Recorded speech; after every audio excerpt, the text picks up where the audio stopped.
सगळ्यात महत्त्वाची गोष्ट काय, ज्यावेळी एखादी इंडस्ट्री खूप चांगली चालते, रेग्युलेटेड मॅनरमध्ये चालते, इकडे आपण बघतो म्युच्युअल फंडामध्ये सेबीनी, BSEनी, NSEनी वेगवेगळे पावलं घेतली आहेत आणि त्यामुळे ही सेफ इंडस्ट्री अशी हिची प्रतिमा झाली आहे. म्हणजे लोक पॉन्झी स्कीम सारख्या स्कीम्समध्ये गुंतवणूक करायचे आणि त्याच्यामध्ये सगळे पैसे घालवून बसायचे. त्याऐवजी म्युच्युअल फंडामध्ये आता तो पैसा यायला लागला.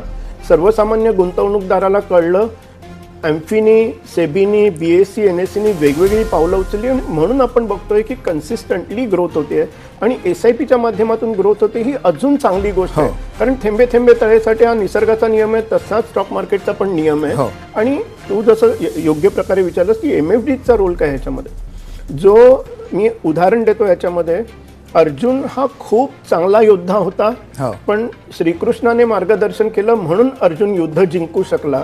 तसंच आपलं फायनान्शियल प्लॅनिंग जे आहे त्याच्यामध्ये पण आपल्याला हात धरून योग्य मार्ग दाखवणारा मार्गदर्शक हा म्युच्युअल फंड डिस्ट्रीब्युटर आहे. त्यामुळे जसं आपण म्हणतो की माझा फॅमिली डॉक्टर आहे, तसंच फॅमिली प्लॅनिंग फायनान्शियली करण्यासाठी माझा म्युच्युअल फंड डिस्ट्रीब्युटर आहे. म्हणजे ज्यावेळी फॉर एक्झाम्पल मी 25 वर्षाचा आहे आणि मला 35 वर्षाचं प्लॅनिंग करायचं आहे, तरी तो म्युच्युअल फंड डिस्ट्रीब्युटर तुम्हाला स्मॉल कॅप इंट्रोड्यूस करतो, सेइंग दॅट वय तुमच्या बाजूला आहे, स्मॉल कॅपमध्ये जास्ती इन्व्हेस्ट करा.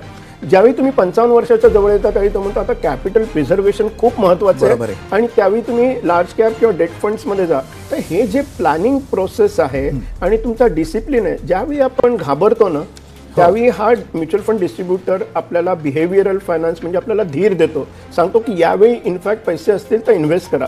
आता मार्केट बंपर ओपन झालंय, मी तुम्हाला खात्रीने सांगतो, तुमच्यापैकी बरेच जण आज विचार करतील कुठे टाकूया, ह्याला फोन कर, त्याला फोन कर.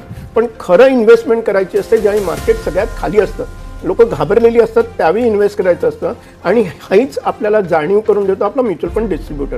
त्यामुळे आपल्या यशामध्ये आपल्या डिसिप्लिनचा आणि म्युच्युअल फंड डिस्ट्रीब्युटर बरोबर हात धरून, जसं कृष्णाने अर्जुनाला उपदेश केला तसंच हे काम म्युच्युअल फंड डिस्ट्रीब्युटर करतो. आणि तुम्ही दोघांची ही जोडगोळी आहे ना, ती तुम्हाला विनिंग कॉम्बिनेशन आहे, तुम्हाला तुमची आर्थिक उद्दिष्ट पूर्ण करण्यासाठी मदत करते. आणि हाच महत्त्वाचा आपला पॉईंट आहे. मी तुम्हाला प्रामाणिकपणे सांगतो, आपल्या या कार्यक्रमाला प्रेक्षक भरपूर प्रतिसाद देत आहेत. वेगवेगळ्या शहरात गेल्यावरती लगेच कळतंय की ही लोक बघतायत आपला 10 रुपयाचा प्रोग्राम. आणि माझी प्रामाणिक इच्छा आहे की हा प्रोग्राम बघून तुम्ही 4 गोष्टी शिकून तो डिसिप्लिन तुमच्या इन्व्हेस्टमेंटमध्ये आणलात तर आम्हाला त्याचा आनंद खूप जास्ती आहे. निश्चितच.